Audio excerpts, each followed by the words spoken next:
Hola y buenas noches. Espero que disculpen la tardanza en volverme a poner en funciones. Les debo una explicación a ustedes que me hacen el favor de acompañarme ocasionalmente.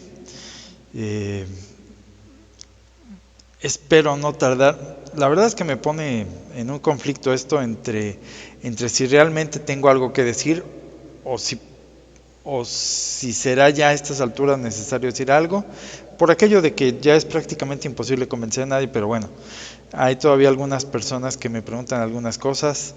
Eh, por lo menos yo todavía creo que nos podemos dar ánimos a estar analizando las cosas y decir creo que el camino va por acá. Eh, pues Dios nos ilumine y comencemos. Tengo algunas cosas que decirles, explicarles. La primera es, me retiré un poquito porque se me complicó la salud. Luego se me complicó, como me atrasé en asuntos de salud, se me complicó el trabajo. Luego, como no estaba bien ni de salud y se me complicó el trabajo, pues se me complicaron los ánimos. Y entre eso, pues me eché un buen round con el señor Martínez. Los que lo conocen saben a quién me refiero. Saludos, mi querido Interregnum. Y bueno, he de agradecerle al señor Armando y a la señora Ovieto, quienes han sido de algún modo los que me han dado ánimos para decir hola otra vez a todos, y desde luego Choquita, Armando, a Letanías, etcétera, etcétera. Bueno, una disculpa a todos. Espero que todavía pueda serle útil a la más de uno. Y ya que estamos en eso, para los nuevos del canal, los que no han estado conmigo desde el comienzo, hay un canal semejante a este, o de hecho es copia de este, bueno, no copia exacta, que se llama Pedro Perenne. Ahí están los videos desde los primeros que hice. Si tú eres nuevo en esto y apenas estás queriendo saber qué demonio está pasando hoy en día y no tienes mayor idea de la teología, no tienes mayor idea de la filosofía, de lo que pasó en el Concilio Vaticano II, de los cambios en la misa, porque toda tu vida has estado inmerso en el Novus Ordo, ve los videos más antiguos que tengo aquí, en este canal de Pedro Perenne. Ahí encontrarás en los videos más viejitos algunas explicaciones de cosas de filosofía, de teología básica, de los cambios que sucedieron en el Vaticano II, de los cambios en la misa, de los cambios litúrgicos. Ahí hay explicaciones mucho más claras de las que hago últimamente. Eran muy didácticas. Llévate las palomitas, son videos de media hora o de 40 minutos. Pero creo, al decir de algunos de los oyentes, creo que me explico bien ahí. Bueno, una disculpa. Antes de entrar a los asuntos, hay unas pocas noticias que creo que merecen la pena decirse. Una, se vuelve a rumorar de la noticia de Bergoglio y esto da pie a que algunas gentes deducen de algunas cosas o interesantes o fatales que están pasando en el Vaticano. Entre ellas su visita a Canadá. Otro asunto es la muerte de el Papa Michael I, David Bowen, que yo no tengo todavía confirmada. Bueno, algunos medios de información dicen que falleció el Papa Michael I, pero su sitio de Vaticano en el exilio está intacto, entonces no estoy seguro de que efectivamente este señor haya fallecido. En cualquier punto, esto va al caso porque el cónclave donde eligieron Papa al señor Michael Bowden, alias Michael I, fue un cónclave de 6 gentes, él incluido. A lo que voy es, ha habido desde que empezó este interregnum, que yo recuerde, fácil 3 o 4 cónclaves donde se ha tratado de elegir un papa. No estoy diciendo que todos los cónclaves estos sean los buenos o lo que sea, estoy diciendo que públicamente se sabe que ha habido por lo menos 3 o 4 intentos de elegir un papa desde que muchos no reconocemos a los del Vaticano como tales, y algunos casos como el del Papa Michael I, pues la verdad es que llevan a más de uno a pensar, oye, ¿es un papa en serio? Digo, el asunto es que este señor de cualquier modo es más católico que Bergoglio. Digo, yo sé que el asunto de catolicidad no es ni de más ni de menos, o sea, eso no se pero pues en términos coloquiales, este señor es más católico que Bergoglio, eso no tiene duda. Okay. Échenle un vistazo a este canal que se llama Los Liberales.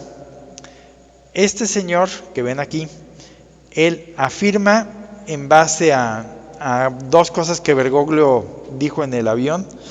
Una es que a lo mejor renuncia y la otra es que no se opera. Y como prueba de que no está él tan mal del asunto de la rodilla es que él sacó una foto donde se ve a Bergoglio bien paradito junto a el señor de los cohetes, ¿cómo se llama? Al dueño de Tesla. Y el dueño de Tesla dice, oye, pues no está tan enfermo. Entonces, aparentemente lo de la rodilla, algunos quieren verlo como que esa es su excusa para en un momento dado renunciar. Y él dijo, no me opero porque la interpretación que este señor da al no me opero es, temo que me maten. Entonces, él dice que los asuntos dentro del Vaticano están ya a un punto, y esto es interesante, en el cual Bergoglio está ya metido en un sándwich del cual no tiene salida.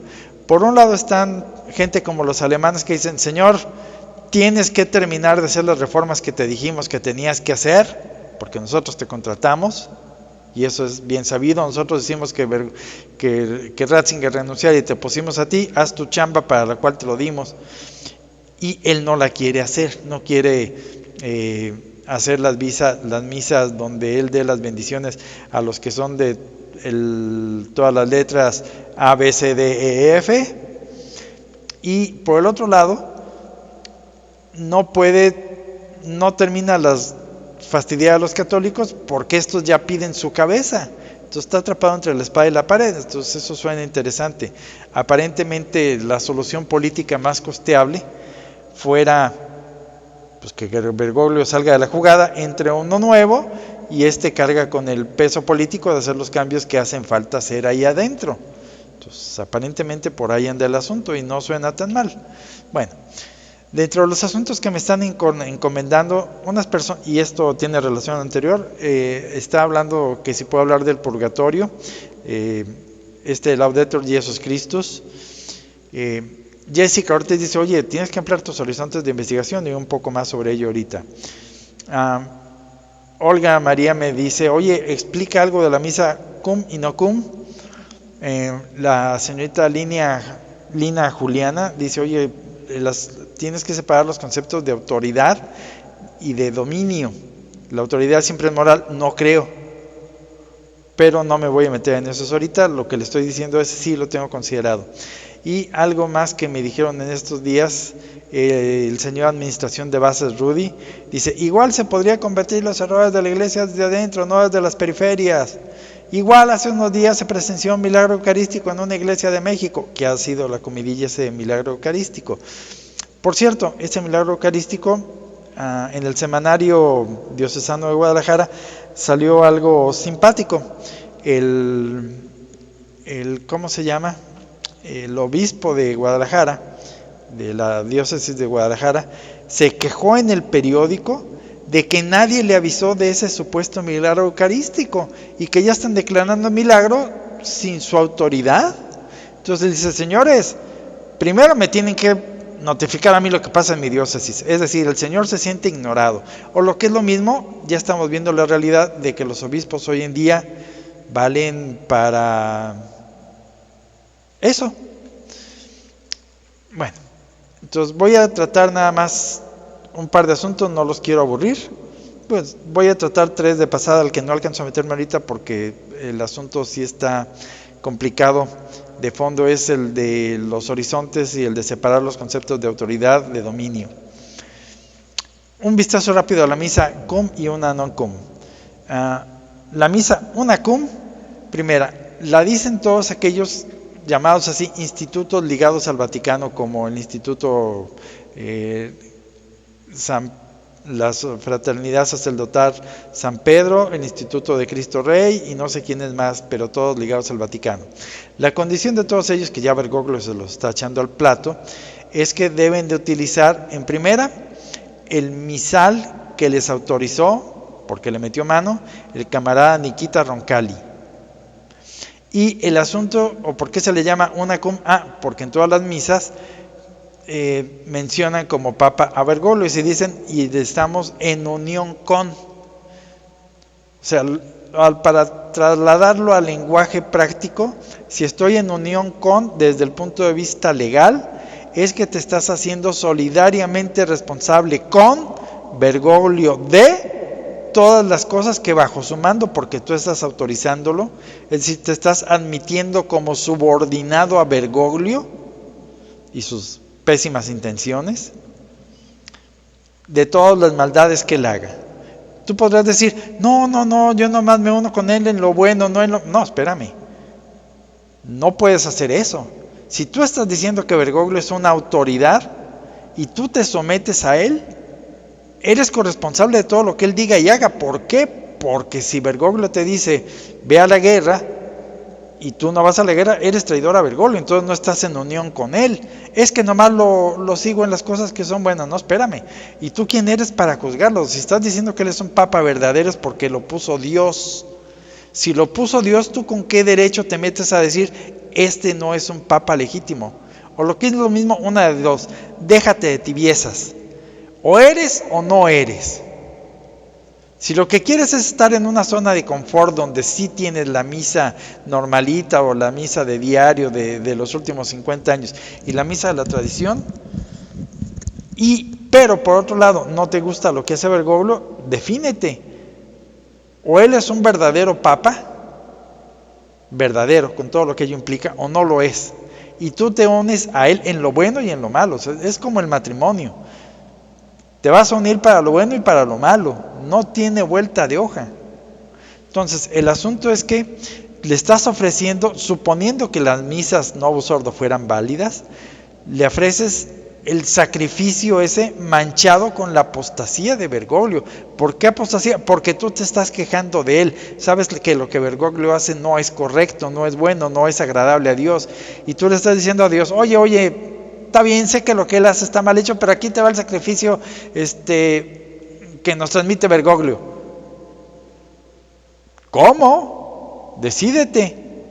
Ahora, los non unacum no usamos el misal del camarada Nikita Roncalli, usamos el misal previo, el que todavía estaba en vigor con su santidad Pío XII.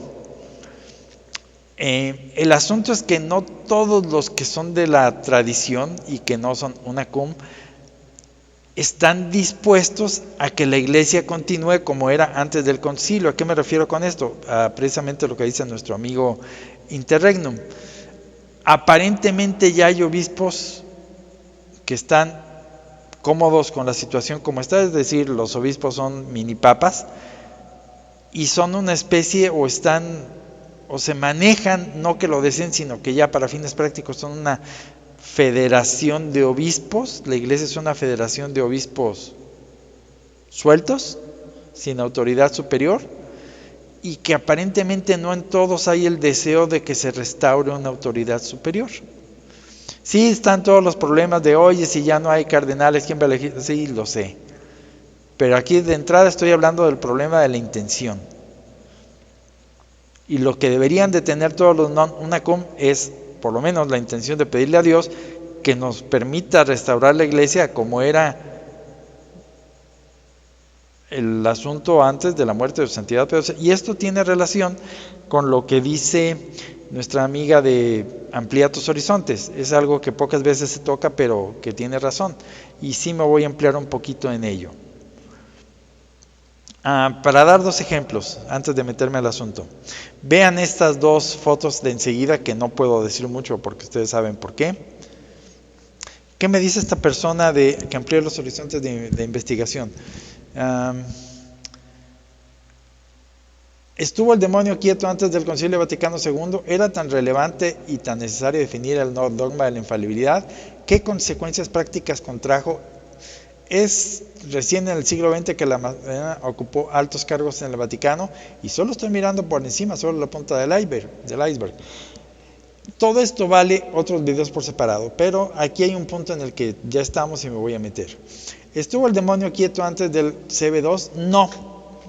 Y les voy a pedir por favor que vean el video que subí el día de hoy, el del domingo noveno después de Pentecostés, en el canal que se llama Sermones y Homilías Católicas. Voy a dejar la liga aquí abajo para que los que quieran ver, porque esto va ligado con ello. El demonio no estuvo quieto desde antes. ¿Por qué? Bueno, el punto es, si Dios nos permitió estar sin papa, es porque antes de la muerte de su santidad Pío XII, la sociedad católica ya estaba tan mal, o el mundo en su general estaba tan mal, que ya no merecía un papa. Los regalos de Dios, o como los dones de Dios, o como le queramos llamar, siempre son condicionales. Y sabemos que Dios, a quien le sigue fielmente, Él siempre es fiel. Pero nos dice el Antiguo Testamento que cuando el pueblo dejaba de ser fiel, pues se le caía el teatrito. No faltaban los babilonios o los griegos o los romanos que los juzgaran. ¿Por qué? Porque ellos mismos se habían apartado y ya no querían la protección de Dios. Ahora bien, y este punto es importante, la única persona que estaba protegiendo a todo este globo planetario era el Papa. O sea, no había otra persona en la Tierra que fuera mayormente el pararrayos de Dios que el Papa. Él es el único personaje que detenía la maldad con su sola presencia. Estoy hablando dentro de lo más o menos humano, aunque el asunto viene de lo divino. Pero si nosotros, a semejanza de lo que pasó con el otro pueblo elegido, como sociedad nos hicimos tan malos, es lógico que Dios nos abandonara a lo que queríamos. Nosotros como mundo queríamos un mundo sin papa, Dios nos lo dio. Entonces, no hay mucho de qué quejarnos. Entonces ya estábamos, o sea, el problema empieza con Montini. No, el problema no empieza con Montini ni con Roncalli. Ciertamente, como dice, tuvo que empezar antes y se manifestó a la muerte de su santidad Pío XII. Los que nacimos después, que muchos años nos importó muy poco todo lo que pasaba y hasta hace relativamente poco hemos cobrado conciencia, ya no podemos hacer mucho en ese sentido, más que rogarle a Dios que se apiade de nosotros y que nos restaure a la iglesia como estaba antes. Ahora, vean ustedes esto. Pónganle pausa si quieren, para que lo vean más detenidamente. Sobre todo, fíjense quién lo firma.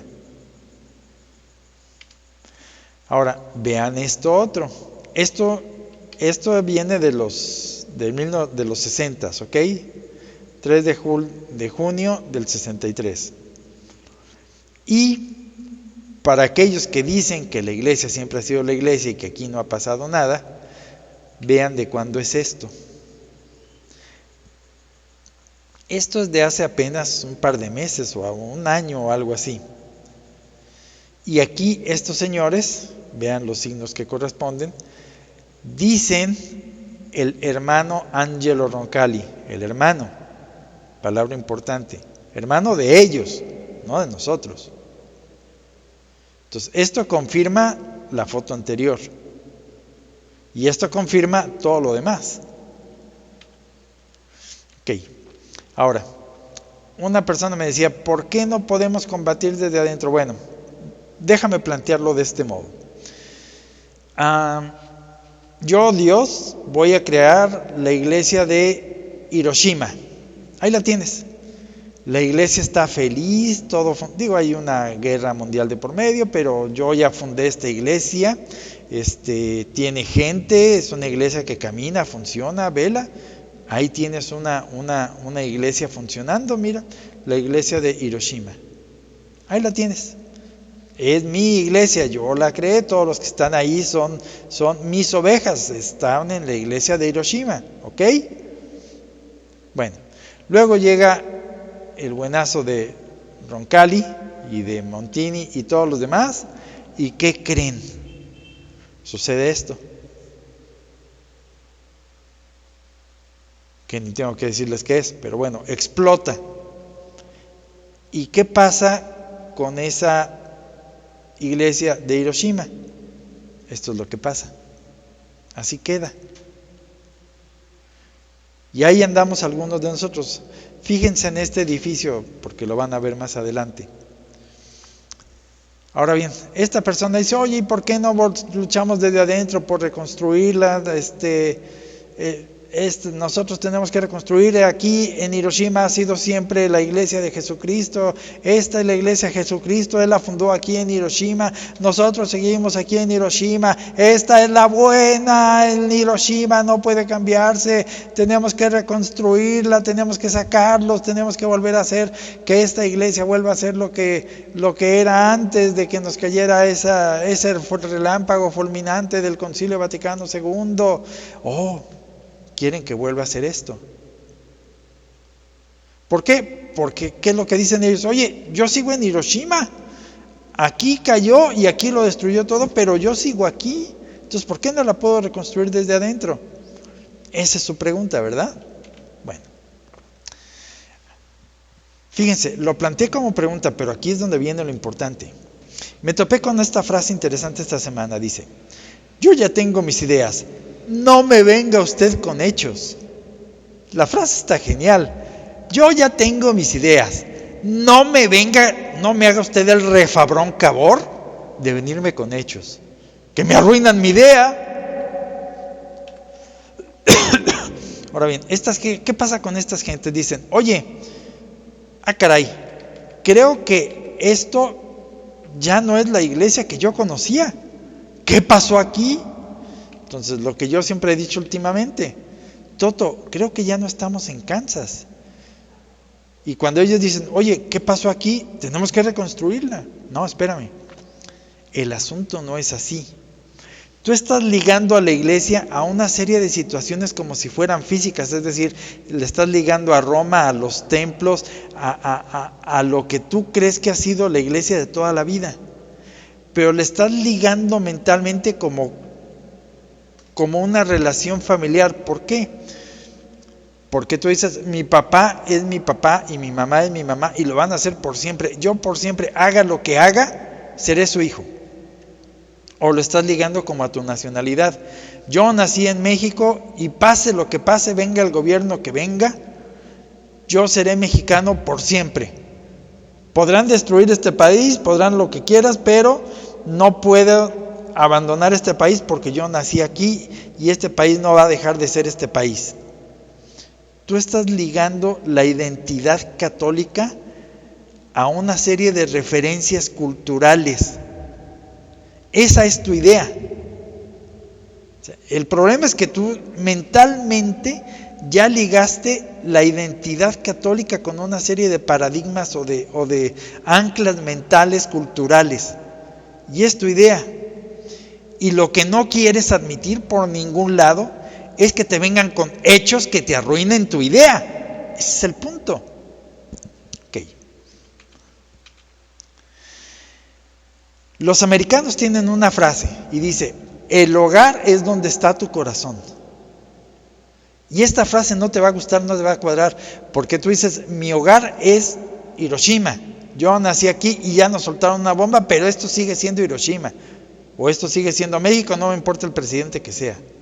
Sí, en eso tienes razón. Hiroshima siempre va a ser Hiroshima, porque está ligado a un ancla geográfica, lo mismo que la nacionalidad, y lo mismo que tú siempre serás el hijo de tus padres. No hay nada que pueda cambiar eso, pero inclusive desde lo de hijos, vamos viendo el asunto. San Juan nos dice, los hombres que tienen el poder de llegar a ser hijos de Dios, o sea, puede ser que lo llegues a ser, no lo des por hecho. O sea, el que seas hijo de Dios no está amarrado a la realidad como el que tú seas hijo de tu papá y de tu mamá.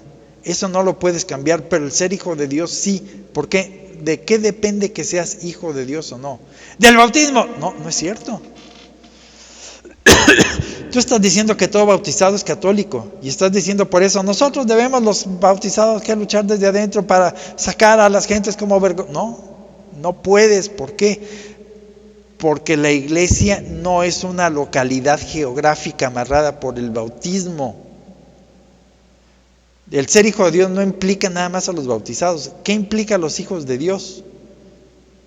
Implica que tengan la fe. Si no tienen la fe, no son hijos de Dios. Entonces, el hogar no es el que está ya físicamente aquí, en esta cuadra, en este domicilio particular, y de aquí no se mueve, no. Donde esté tu corazón, o lo que es lo mismo, donde esté tu fe ortodoxa, ahí está tu hogar. Voy a ponerte un ejemplo más claro. Esto que ves aquí en el mapa es donde está localizado Río de Janeiro. Hasta 1960 y algo, más o menos coincide con el Concilio Vaticano II, digo, coincidencia histórica simpática. No, creo que esto fue en el 50 y algo, pero bueno, más o menos va con la muerte de su santidad Pío XII. Hasta esa fecha, 1950 y algo, el Brasil era gobernado desde Río de Janeiro.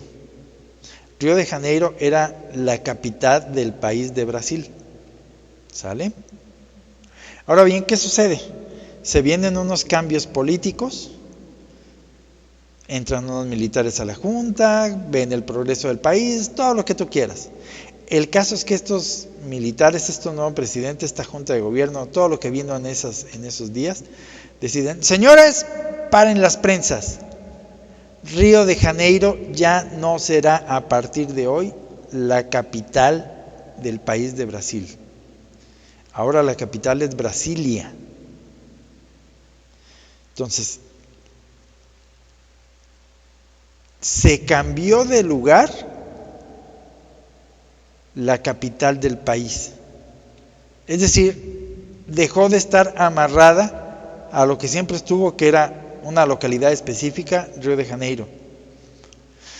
Si tú llegas hoy en día, porque apenas hoy te diste cuenta, estuviste dormido en una cámara del tiempo, hibernando, te congelaron y hasta hoy estás despertando en un cilindro de nitrógeno, y vas y dices, oh, aquí es Brasilia, aquí es la capital de la religión católica. No. Hubo un desastre en Brasilia y la capital católica dejó de estar en Brasilia, en Río de Janeiro. Ahora la capital católica está en Brasilia. ¿Cómo? ¿Toda la vida estuvo en Río de Janeiro? Sí, toda la vida, hasta antes de 1950 y algo, estuvo en Río de Janeiro. Sí, sí es cierto. Hoy en día, Río de Janeiro ya no es la capital del catolicismo. Las capitales, las sedes del poder son movibles a conveniencia. No están amarradas geográficamente a una localidad por toda la eternidad. Ahí tiene la capital del Imperio Romano. Se movió a Bizancio. La capital del Imperio Romano ya no era Roma, era Bizancio. Entonces, no me vengas hoy con cuentos con que esto es Hiroshima, aquí yo he sido católico. Sí, esto sigue siendo Hiroshima. Hiroshima fue reconstruido, sí, pero no hay el equivalente con la religión católica. ¿Por qué? Porque los que hoy en día están en Roma, en ese conjunto, ya no son católicos. Los católicos nos movimos de Roma, por llamarlo de algún modo, donde podamos tener nuestra fe. ¿Cuál es nuestra fe? Para empezar, nosotros creemos en la infalibilidad del Papa, cosa que ustedes no creen. ¿Por qué? Porque han descafeinado el dogma de la infalibilidad papal. ¿Era necesario? Esta es una pregunta importante. ¿Puedo responderlo ahorita? No quiero, porque eso nos lleva a un asunto que Dios mediante ahora sí lo trataré la próxima semana. Mismo asunto de París. Oye, voy a París, aquí veo a París, sé que estoy en París porque ahí está la Torre Eiffel. Al día siguiente atacan a París, ya no hay Torre Eiffel. ¿Qué pasó con París? ¿Esto sigue siendo la ciudad luz, la capital del mundo? No, ya no lo es. La capital se cambió a otro lado.